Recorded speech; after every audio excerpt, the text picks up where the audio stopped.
Ladies and gentlemen, welcome to another history episode. This time we're going to discuss about more recent history.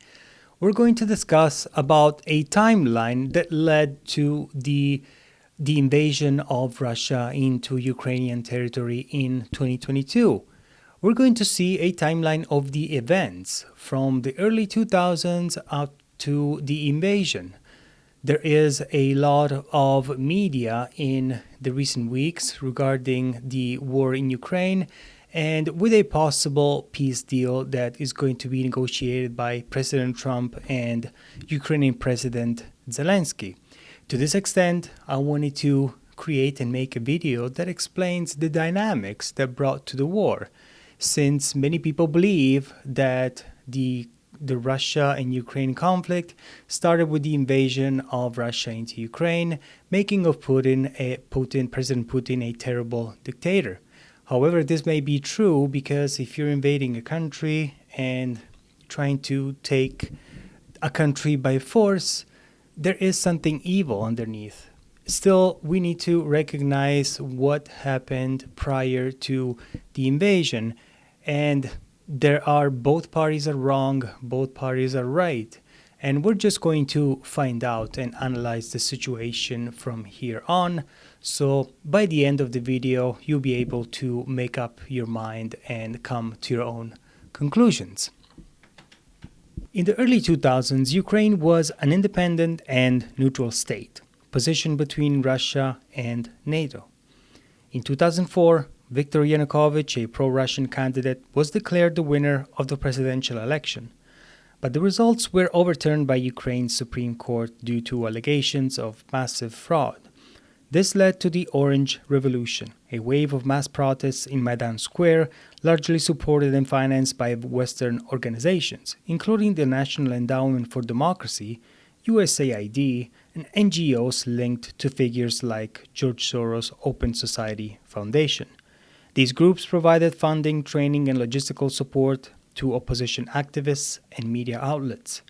The Ukrainian Supreme Court annulled the results, and in a rerun election, pro-Western candidate Viktor Yanukovych won, signaling a shift in Ukraine's alignment toward the West, despite Western countries backing for Ukraine's NATO aspirations. In 2010, Yanukovych was democratically elected president, advocating for neutrality and closer economic ties with both the EU and Russia. In 2013, Yanukovych was still in power, having won the 2010 presidential election. That same year, Barack Obama was the US president, while Joe Biden was his vice president. The European Union offered Ukraine an association agreement, which included approximately 3 billion euros in financial support to stabilize the economy and assist with urgent needs, including administrative reforms. Yanukovych expressed interest in the deal, but Russia countered with a more substantial offer, $15 billion in financial aid and discounted gas prices, aiming to convince Ukraine to join the Eurasian Economic Union alongside Russia, Belarus, and Kazakhstan.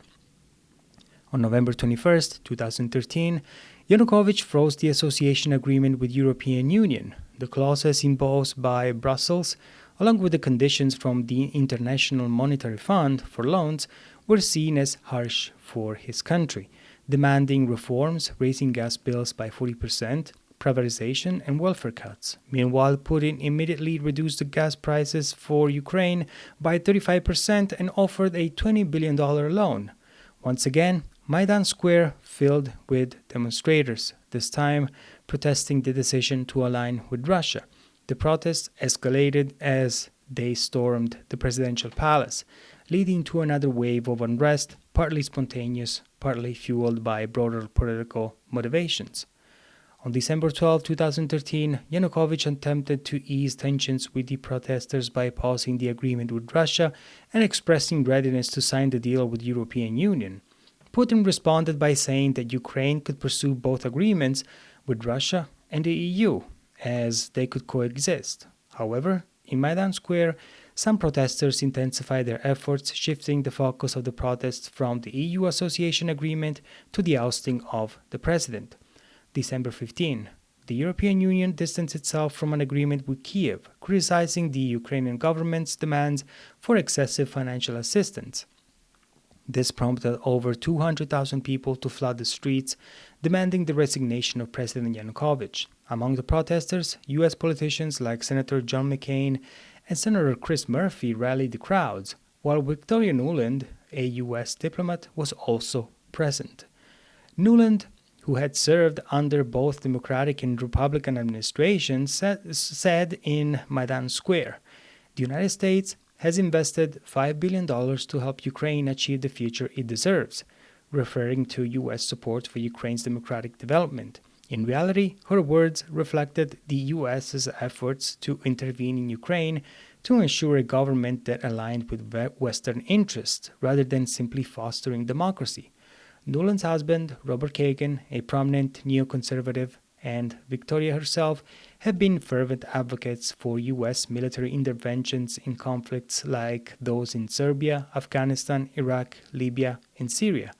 Both have been pushing for interventionist policies that serve U.S. geopolitical interests. As the protests continued, far-right elements including the neo-fascist group Right Sector, Bravi Sector, and the neo-Nazi Svoboda Party played an increasingly prominent role. The Ukrainian government responded with force, deploying the Berkut riot police, resulting in violent clashes. January 2014. The violence in Ukraine escalated, with agents being tortured and protesters beaten.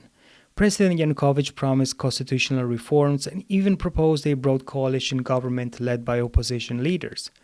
However, the protesters in Maidan now demanded blood and refused to settle for anything less.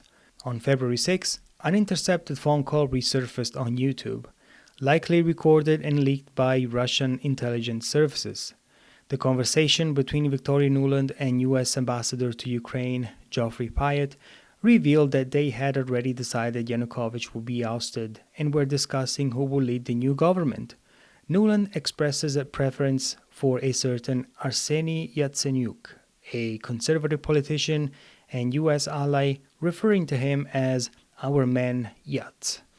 Pyatt raised concerns about consulting with the European Union, but Nuland, representing Obama's and Biden's interests, dismissively responded, "Fuck the EU," signaling the U.S.'s priorities over the European influence in the situation. The leak was seen by many as a strategic move by Russian intelligence to embarrass the U.S. and undermine its influence in Ukraine during the crisis. February 21st. With mediation from Russia, France, Germany, and Poland, President Yanukovych reached an agreement with opposition leaders that included constitutional reforms, a national unity government, and early elections by December. However, radical factions within the protest movement rejected the compromise, demanding Yanukovych's immediate resignation. Neo-Nazi flags appeared in the crowd, along with fascist salutes and anti-Semitic slogans. Reports emerged of copies of Mein Kampf and the Protocols of the Elders of Zion being distributed among protesters. Then, chaos erupted. Snipers positioned on rooftops and inside buildings opened fire, triggering terror and bloodshed. By the end, 107 people were dead, 90 protesters and 17 security officers, while over 1,000 were wounded. Opposition leaders blamed government forces, and riot police units were accused of carrying out the killings. However, Ukrainian-Canadian professor Ivan Kachanovsky, after analyzing footage and court records, concluded that the snipers were far-right militants firing from buildings occupied by protesters, aiming to escalate violence and seize power.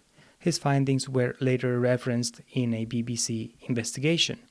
The events of that day remain one of the most controversial moments of the uprising. What many saw as a revolution, others described as a coup, whether white or black. February 22nd. Fearing for his life, Yanukovych fled to Kiev, first traveling to Kharkiv, where he was expected to attend a congress of pro-government politicians.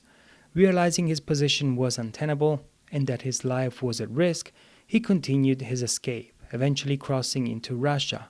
On that same day, the Ukrainian parliament voted to remove him from office. Yanukovych later claimed there was an assassination attempt against him, though this remains unverified.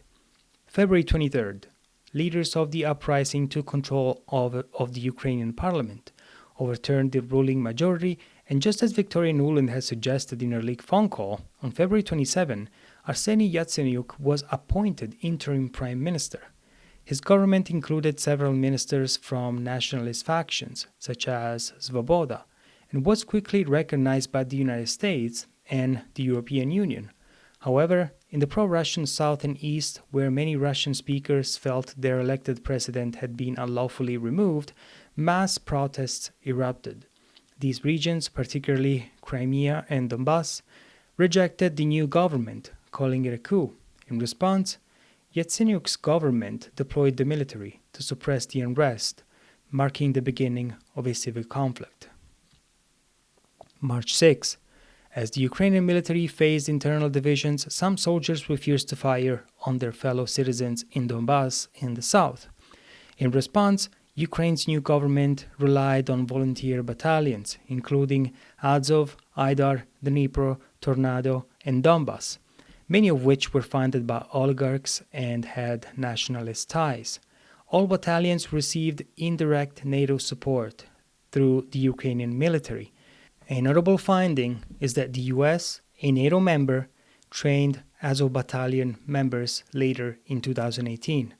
Despite their known far-right and neo-Nazi ties, these groups, sometimes referred to as death squads, took over military operations in eastern Ukraine where they were accused of human rights abuses, far-right ideologies, brutal crackdowns, extrajudicial killings, and attacks on political opponents, including leftists, politicians, and trade unionists.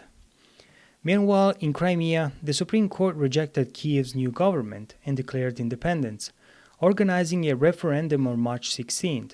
Official results showed a 96.7% support for joining Russia, though the legitimacy of the vote remains disputed due to the presence of Russian troops and the lack of independent monitoring. Russian forces took control of Crimea without a bloodshed, as most Ukrainian forces either surrendered or defected.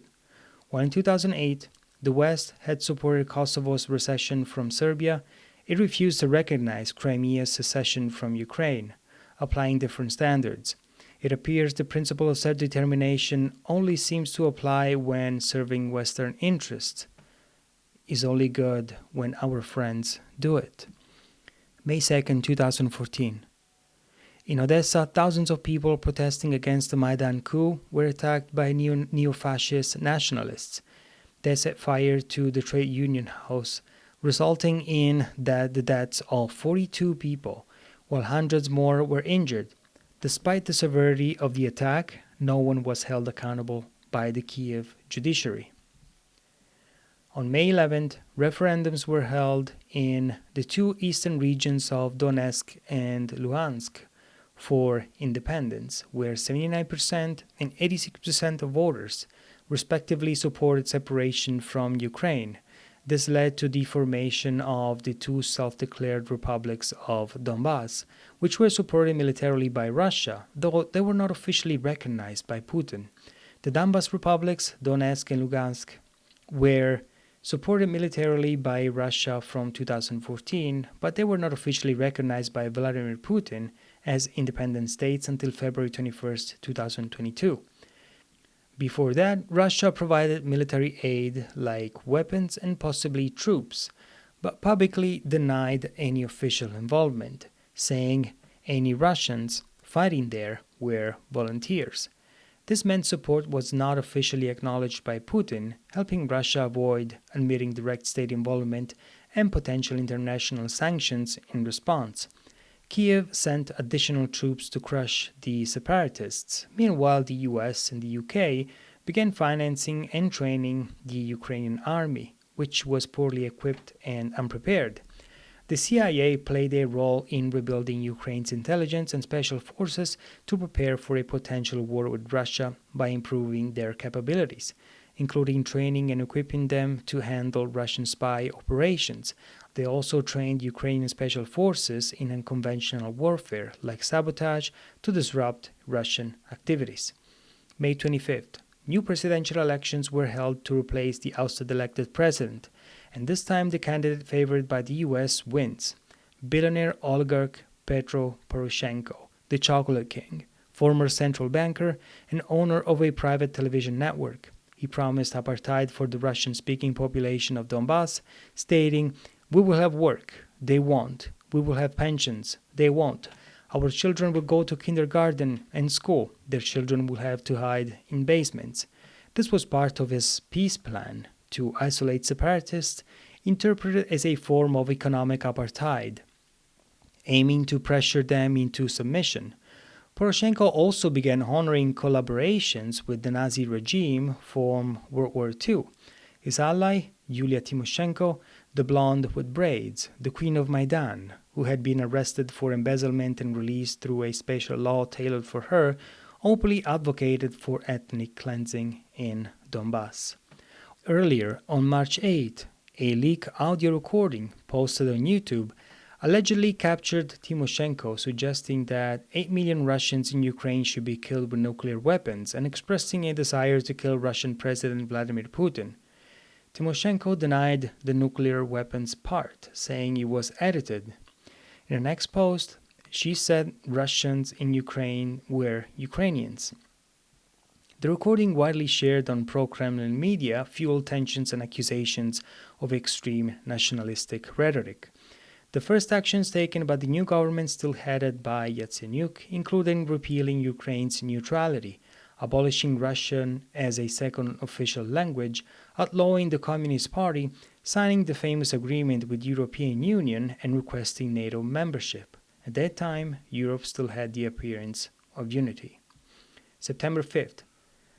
Angela Merkel and François Hollande moved to facilitate negotiations between Russian-speaking and anti-Russian factions in Ukraine. The OSCE brought together representatives from Belarus, Kiev, Moscow, Donetsk, and Lugansk, leading to the first Minsk peace agreement. The agreement called for an immediate ceasefire, withdrawal of heavy weapons, release of hostages, humanitarian assistance, restorations of Ukrainian control over the border, local elections under Ukrainian law, and constitutional reform for special status for Donbass. According to the agreement, Point 10 required local elections in Donbass to be held under Ukrainian law with OSCE monitoring. However, in November 2014, separatist forces conducted their own elections, which Ukraine did not recognize. Ukraine, citing security concerns and ongoing military operations, also did not hold the agreed-upon elections. Both sides violated the ceasefire, with Ukraine launching offensives. Under pressure from ultra-nationalist factions, President Poroshenko ultimately cancelled the elections and opted for a military approach to suppress separatist forces in Donbass. Neo-Nazis from the Azov Battalion were even integrated into the Ukraine's National Guard. Civilian targets were bombed, and Donetsk population dropped from about 1 million to 600,000 by 2017, with many fleeing to Russia.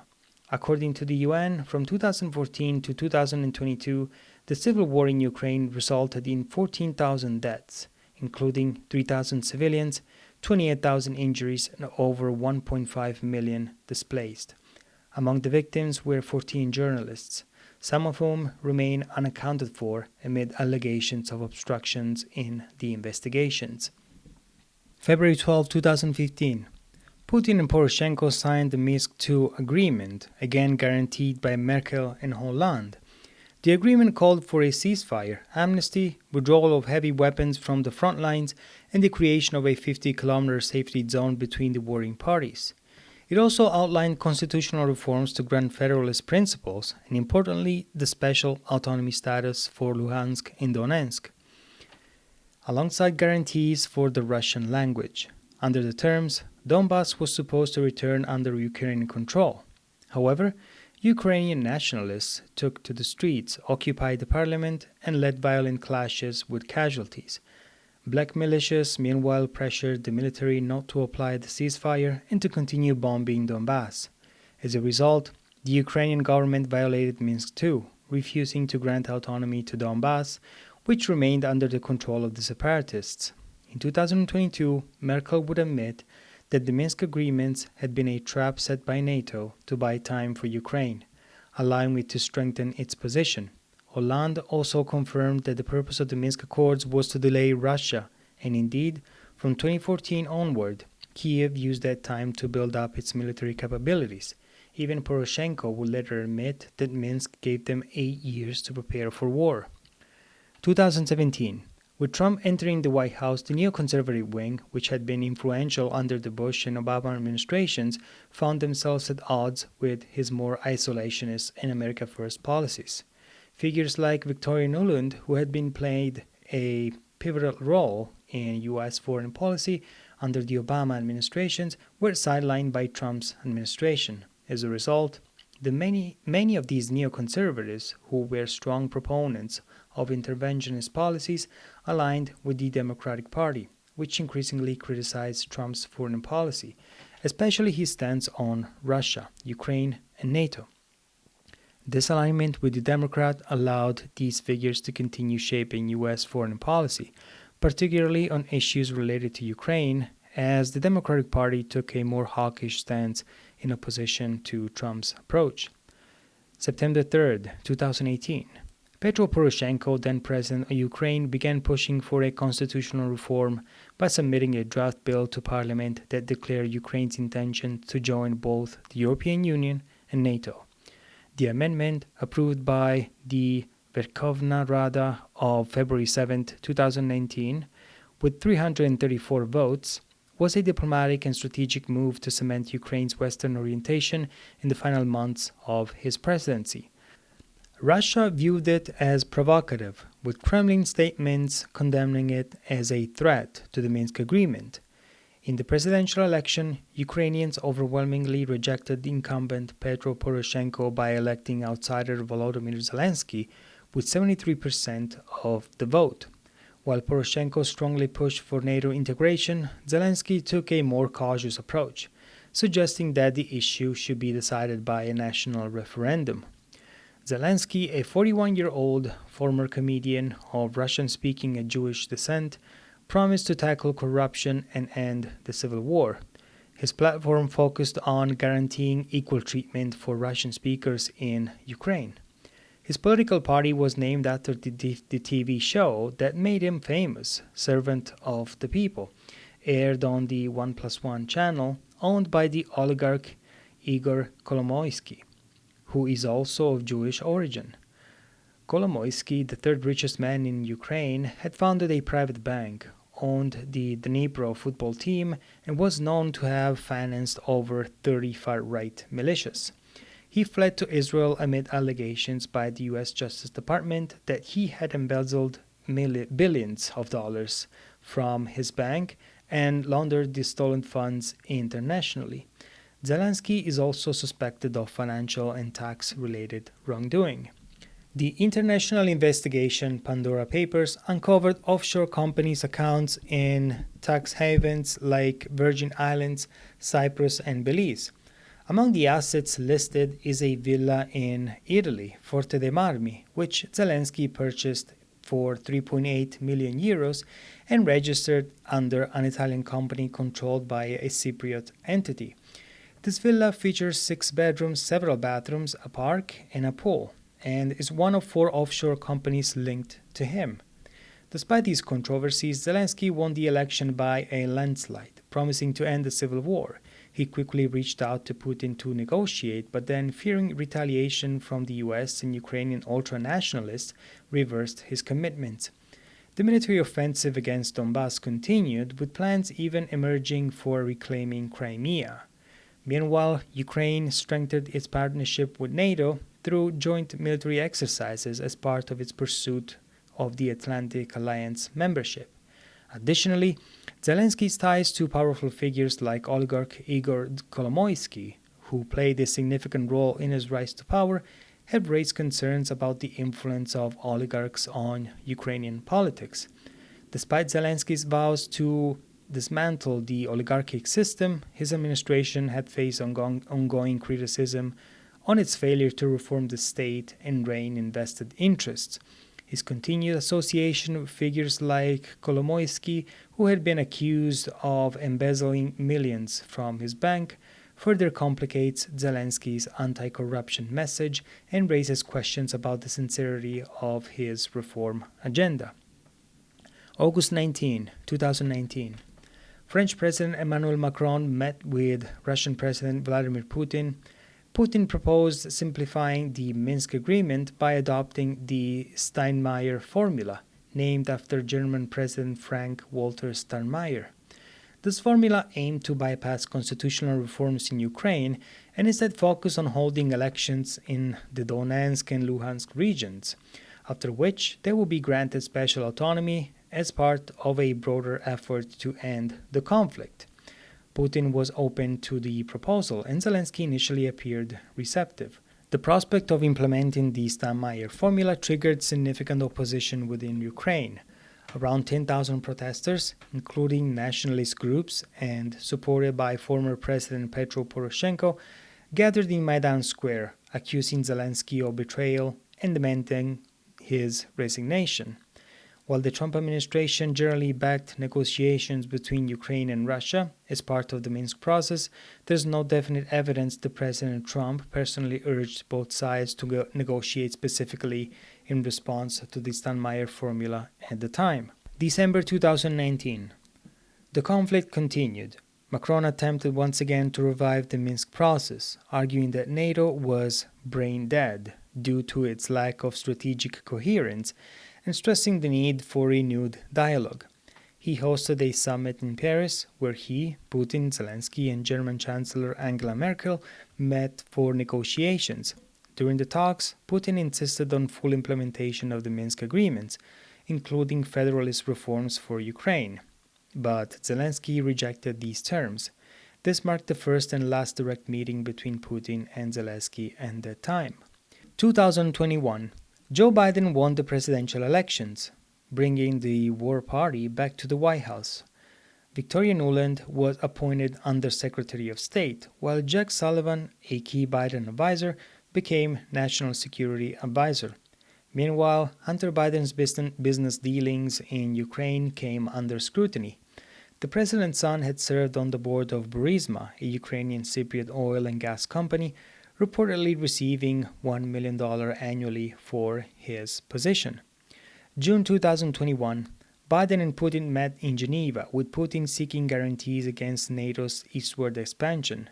In response, NATO conducted 3 large-scale military exercises in Ukraine over 4 months, while Russia amassed 90,000 troops on its border. Meanwhile, the US was withdrawing troops from Afghanistan after a 2-decade-long failed war. As Angela Merkel retired from politics, American and Ukrainian officials signed a strategic defense agreement, further paving the way for Ukraine's potential NATO membership. December 1st, Ukrainian President Volodymyr Zelensky addressed the Ukrainian parliament and expressed his readiness to engage in direct talks with Russia to end the ongoing conflict in Donbass. He emphasized that stopping the war, which had been raging for nearly 8 years at that point, would require direct negotiations with Russia, acknowledging the complexities of the situation. This was part of a broader push for a resolution to the conflict in eastern Ukraine, where Russian-backed separatists had been fighting Ukrainian forces since 2014. On the same day, central Kiev, including areas near Maidan, saw protests with several hundred participants, among them nationalists, some linked to former President Petro Poroshenko's European Solidarity Party. These demonstrations, marking the anniversary of the 2013 Euromaidan crackdown, expressed broader discontent with President Volodymyr Zelensky's leadership, focusing on issues like government corruption, economic challenges, and perceived shortcomings in addressing the Russian threat.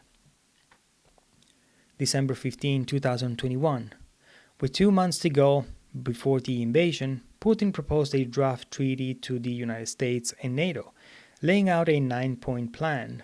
The main proposals including a commitment to non-participation in activities affecting each other's security, a halt to NATO expansion into former Soviet republics and existing members like the Baltic states, and no placement of nuclear weapons in these countries. NATO's response, delivered by Secretary General Jens Stoltenberg, came on December 18, 2021. During a press conference with the Ukrainian President Volodymyr Zelensky in Brussels, Stoltenberg stated it's only Ukraine and 30 NATO allies that decide when Ukraine is ready to join NATO. Russia has no veto. At the same time, the United States started issuing frequent warnings about Russia's potential invasion of Ukraine, with daily updates that some interpreted as almost anticipating the conflict, while certain American voices viewed it as unavoidable or strategically advantageous. This approach alarmed the European Union, especially France and Germany, who saw it as a looming disaster and worked diligently to avert a Russian invasion. February 8, 2022. Emmanuel Macron, then rotating president of the EU Council, met Vladimir Putin in Moscow, where Putin linked non-escalation to mutual security guarantees, suggesting that without security for Europe, meaning no NATO expansion near Russia, Russia's own security would drive its actions. Macron then met Ukrainian President Zelensky in Kiev on February 9, stating that both leaders had expressed willingness to pursue the Minsk agreements as a path to peace, with Putin offering assurances against immediate escalation. Concurrently, U.S. Secretary of State Antony Blinken on February 8 reaffirmed NATO's open door policy, declaring NATO's door remain open, highlighting a persistent point of contention with Russia's demands. February 9th, President Zelensky reaffirmed Ukraine's position on the need for a peaceful resolution, but did not alter his stance on the Minsk agreements. Despite his earlier commitment, military clashes in Donbass intensified, with both sides accusing each other of violating ceasefires. The fighting became notably fiercer, with casualties reported on both sides, especially after separatist leaders in the self-declared Donetsk and Luhansk People's Republic ordered evacuations to Russia on February 17, citing fears of an imminent Ukrainian attack. Macron emphasized the importance of diplomatic measures to avoid further escalation, but the situation in Donbass worsened, making a peaceful resolution more challenging. February 12, a one-hour phone conversation between U.S. President Biden and Russian President Putin occurred. Putin denied the intent to invade Ukraine, maintaining Russia's troops' movements in a defensive way. U.S., under skepticism, accused Russia of amassing around 150,000 troops near Ukraine's border, a figure cited by U.S. intelligence. That day, the U.S. State Department escalated warnings, ordering non-emergency embassy staff out of Kiev and urging Americans to leave due to the military buildup. By February 14, Zelensky had expressed his skepticism about the impending invasion, urging the U.S. to stop sowing panic. He continued to emphasize the possibility of dialogue through acknowledging that time was not unlimited. That same day, German Chancellor Olaf Scholz traveled to Moscow and Kiev, where he pleaded with Zelensky to reconsider Ukraine's NATO aspiration. Scholz stated that NATO membership was not on the immediate agenda, while Zelensky referred to it as a remote dream. However, despite these diplomatic exchanges, the United States remained steadfast in its position, insisting that Ukraine's potential NATO membership should be pursued, further complicating the situation. February 18, U.S. Vice President Kamala Harris stated that she believed Russian President Vladimir Putin had already decided to invade Ukraine. She emphasized the real possibility of war in Europe, urging a serious consideration of the implications of such conflict. February 19. During the Munich Security Conference, German Chancellor Olaf Scholz once again urged Ukrainian President Volodymyr Zelensky to reconsider Ukraine's NATO aspirations in an effort to avoid war. However, Zelensky refused to make such a concession, insisting on Ukraine's sovereignty and the right to determine its own future, including its aspirations to join NATO. February 20. U.S. Secretary of State Antony Blinken stated that all indicators pointed to the imminent threat of an invasion, suggesting that the situation was reaching a breaking point. French President Emmanuel Macron had calls with both U.S. President Joe Biden and German Chancellor Olaf Scholz, before engaging in a dramatic 1 hour and 45 minutes phone conversation with Russian President Vladimir Putin. However, Moscow did not provide any definitive closure, and the crisis continued to escalate. February 21st. The leaders of the Donetsk and Luhansk People's Republic requested Russia to recognize their independence. After continued bombings in the region, Putin officially recognized their independence. February 22nd. The leaders of the self-declared Donetsk and Luhansk People's Republic formally asked Russia for military support due to continued Ukrainian shelling. In response, Western nations, including US, UK, and the EU, imposed sanctions. Despite this, President Zelensky continued to downplay the likelihood of a full-scale invasion, maintaining that Ukraine would not face a total war. At the same time, the Russian ambassador to the UN called on the West to avoid further escalation and urged a continued diplomatic approach to prevent more violence in Donbass. February 23rd. Pope Francis warned that peace was being threatened by too many self-interested parties. U.S. Secretary of State Antony Blinken canceled his scheduled meeting with Russian Foreign Minister Sergei Lavrov. Despite this, Putin stated that he was still open to dialogue, but President Biden dismissed the possibility and pressured France and Germany, Macron and Scholz to halt their talks with Moscow. Once again, Biden predicted an imminent Russian invasion, as he had done every day for the past 2 months. At this time, he was correct. On February 24th, at 5 in the morning, the Russian army invades Ukraine. Well, that was a wild ride. As you can see, there are many strings that go from one side to the other, showing how the events unfolded and how we can see there were a series of missed opportunities from one side and the other. However, the way we influence countries, I don't think it's the most ethical. And we have been carried out for too long about having an enemy, having a common enemy. And we found this common enemy in Russia, unfortunately. And there are many people that still hold a mentality of a post-Cold War, where Europe was divided between the East and West, the communist and the capitalist societies, the Berlin Wall, everything cut in the middle.